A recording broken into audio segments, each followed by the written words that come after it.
Менің атым Арай. Жасым 28-те. Жоғары білімім бар. Астанада жұмыс істеймін. Жақында анам қайтыс болып, ауылдағы жалғыз тұратын әжемнің қолына жазғы демалысымна бардым. Біраз уақыт жанымды емдеп тынығып келейін деп. Бірақ ол ауыл маған тыныштық емес, керісінше тәніме от жаққан тосын сезімді сыйлады. Ол үйге сол күні кешке келді. Анамның туысқан інісі екен, шамамен 50-ге таяған. Қара костюм, сәл тершіп тұр, бірақ өз-өзіне сенімді. Даусы барқыттай, жүрісі баяу, салмақты. Бірақ ең қызығы оның жүрісімен қатар шалбарының ішіндегі әлде бір ауырлық көзге ұрып тұрды. Мен еріксіз төмен қарап қойдым. Сол сәтте жүрегім біртүрлі соға бастады. Біртүрлі тартылыс сезімі. Бейтаныс адам, бірақ мені іштен шымырлатып, бір тылсымға тартып бара жатқандай. Түн барлығы ұйқыда. Мен сыртқа шықтым. Ауылдың тыныштығы, жұлдыздар. Кенет артыма қарасам, ол тұр. Ұйықтап қалмадың ба, деді. Жоқ, көңіл күпті, дедім мен жай ғана. Ол маған жақындап келді. Қолында темекі шылымды тұтатып маған қарап тұр. Көздері терең, үнсіз, бәрін айтып тұрғандай. Сірә ол да бірдеңе сезіп тұр. Кешір, деді ол, күтпеген жерден. Не үшін, дедім, саған бұлай қарамауым керек. Бірақ еріксіз ол үнсіз қалды, менде. Ол жақындап келіп шекемнен сипады. Тоқташы, дедім ақырын. Бірақ денем қарсы емес еді. Қаласаң кетейін, деді. Қаламадым деп айтсам өтірік болар, дедім мен. Сол сәтте бір-бірімізді тым жақын тұрдық. Ауамыз араласып кетті. Оның демімен, денесінің иісінен әйелдік табиғатым оянып кеткендей. Екі бетім ду етіп жанды. Ол менің белімнен жай ғана ұстап, ішке кіріп кетті. Ештеңе болмады, бірақ сол түн менің ойымды бүлдіріп кетті. Келесі күні бәрі бұрынғыша сияқты еді. Бірақ мен емес, түнгі үнсіз жақындық. Оның белімнен ұстап, көзіме тік қарағаны бәрі әлі де жанымда тұрғандай. Таңғы ас үстінде өзімді сабырлы ұстауға тырыстым. Бірақ мен оның көзінен түнімен ұйықтамаған, іште буырқанған бір күйді көріп отырдым. Қант салайын ба шайыңа, дедім. 2 шай қасық, деді ол көзін тайдырмастан.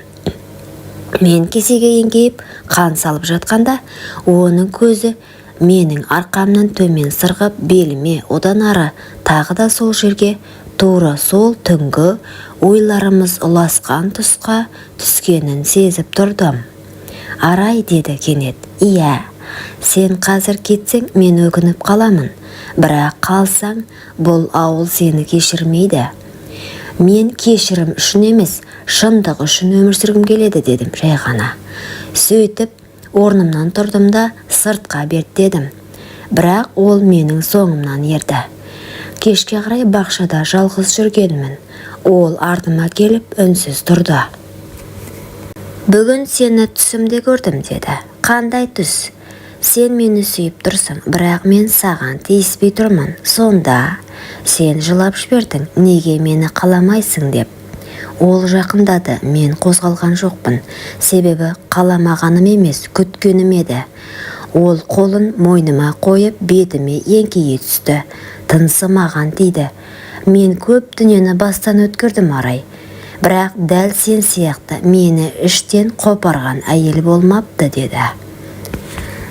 Сол сәтте менің жүрегімде, тәнімде оны қалағанын мойындады. Ол мені құшақта баяу демал тұрды. Жейдемнің түймесін ашпады, киімімді шешпеді, бірақ жылы алақаны белімде қозғала бастағанда ішімде тоқтаусыз толқын жүріп өткендей болды. Мынау, деді ол сәл шегініп. Не? Қарай көр, сенің құшағыңда менің тыпыршып тұр ғой, деді. Ол күліп айтты, бірақ менің ұялдым. Керісінше қызара отырып, қолымды оның белінен төмен сырғыттым. Терең тыныс алды. Ойнама, деді. Жоқ, бұл ойын емес, дедім мен. Сол сәтте 2 адам емес, 2 жалындаған мұң, 2 жанашыр тән үнсіз ұғысты. Күннің қызғылт шапағында ол мені ақырын жерге отырғызып, үстіме өзінің күртешесін жауып қасымда жатты. Ол кеште бәрі тыныш еді. Ауыл үйі тып-тыныш, тек жүректің дүрсілі ғана айқайлап тұрғандай. Әжем ерте жатып қалған, ал мен өз бөлмемде, бірақ ұйықтар түрім жоқ. Телефонды шұқылап өзімді алдағансып жатқанмен санам сол бір еркекті армандап жатты. Төменгі бөлмеден оның жүріп келген дыбысы естілді. Суды ішіп тұрған болар. Кейін есік ақырын ашылды да, дәлізде бір сәт үнсіздік орнады. Менің жүрегім тоқтап қалғандай. Қадамдары баяулап дәл менің есігімнің тұсына келді. 1-2 секунд үнсіздік, сосын жай ғана есікті қылдады. Мен үндемедім, бірақ орнымнан тұрып есікті аштым. Ол кірді. Үстінде тек ақ футболка мен спорт шалбар, ал мен түнгі жібек халатпен шашым жайылған күйі.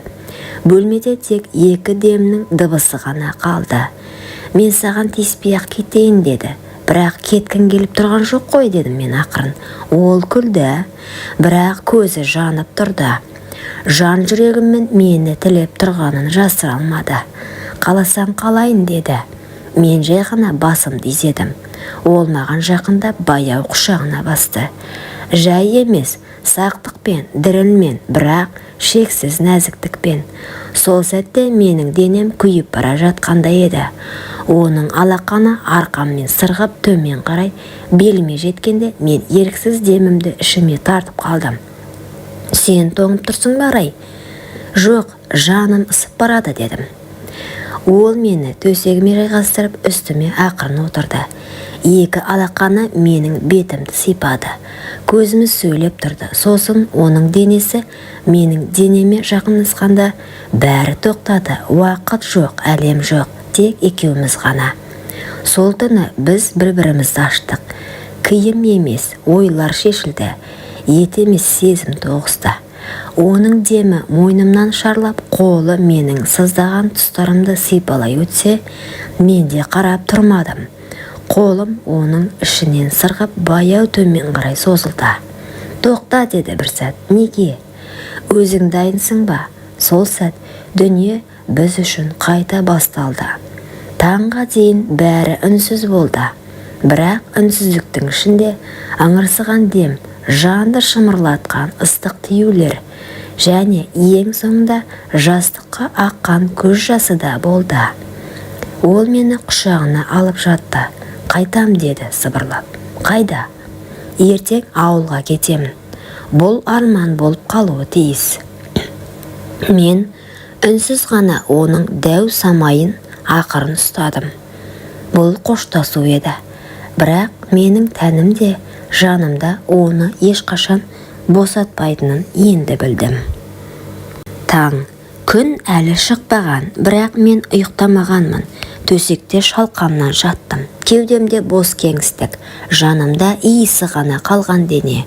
Ол түнгі 5-те кететінін айтқан, ешкімге айтпай тым-тырыс сезім сияқты. Тек есіктің жабылғанын естідім. Бітті. Орнымнан тұрып терезеге бардым. Шашым тарқатылған, денем әлі де кешегі түннің ыстық демін сағынып тұр. Көше іші қараңғы, бірақ алыс көліктің шамы бір сәт жарқ ете түсті. Ол еді, кетіп бара жатыр. Сол дәу самай, сол иіс, сол ыстық алақан енді тек естелікте қалды. Арада 3 ай өтті, қалаға оралдым. Жұмысқа кірістім. Сырт көзге күліп жүрген адамдаймын, бірақ ішкі әлемімде сол бір дәу сағыныш күнде тамырымды қырқып тұратын. Ол кеткеннен бері ешбір еркекке ішім жыламайды. 1-2 адаммен сөйлесіп көрдім, тіпті иістері де жат, демдері де суық. Мен ұмытпадым, тәнімде, иісімде оның иісін, демін, салмағын, баяу қозғалған сәтін күні бүгінге дейін сақтап жүрмін. Күндер жылжыды, тән ұмытты, жан жоқ. Ол түндер мен сол еркектің өткенің көлеңкесінде қалды. Сол сәтті қызуын сағынсам да жүрегім өзге жылуды іздей бастады. Бір күні жұмысқа асығып бара жатып, автобуста бір жігітпен қатар отырдым. Тым қарапайым, үстінде ескірген көк жейде. Алайда көзінде тыныштық бар. «Кешіріңіз, мына аялдамадан түсесіз бе?» деді. «Иә, түсемін. Онда мен де». «Қап, жаяу жүретін болдық қой екеуміз», деп күлдім. Бұлай басталды бәрі. Ол мені шақырған жоқ, құшақтамады, тек тыңдады. Тек жанымдағы ауыр жүкті үнсіз бөлісті. Апта сайынғы кездесулер әдетке айналды.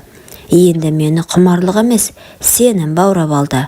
Бір күні ол қолымнан ұстап тұрып, мен сені тәніммен емес, тағдырыммен жақсы көргім келеді», деді.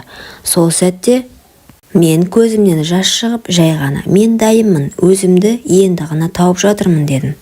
Бүгінде мен анамын, иә, біреудің жарымын. Бір кездері тән қызығына алданғаныма ұяламын.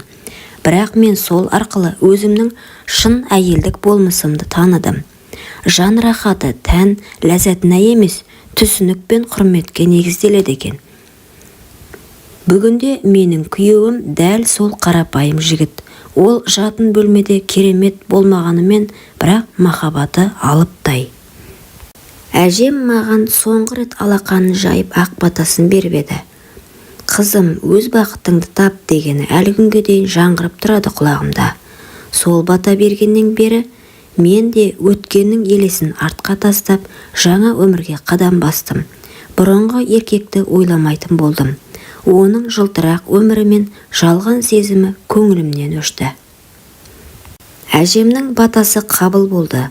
Мен енді расымен бақыттымын. Себебі мен бақытты төсектен емес, түсіністіктен, жан тыныштығынан, көзге көрінбейтін шынайы мейірден таптым. Құрметті оқырман, өмірден алынған шынайы оқиғалар ұнап жатса, лайк, комментарий жазып қолдап кетіңіздер. Арнама тіркелуді ұмытпаңыздар. Келесі кездескенше.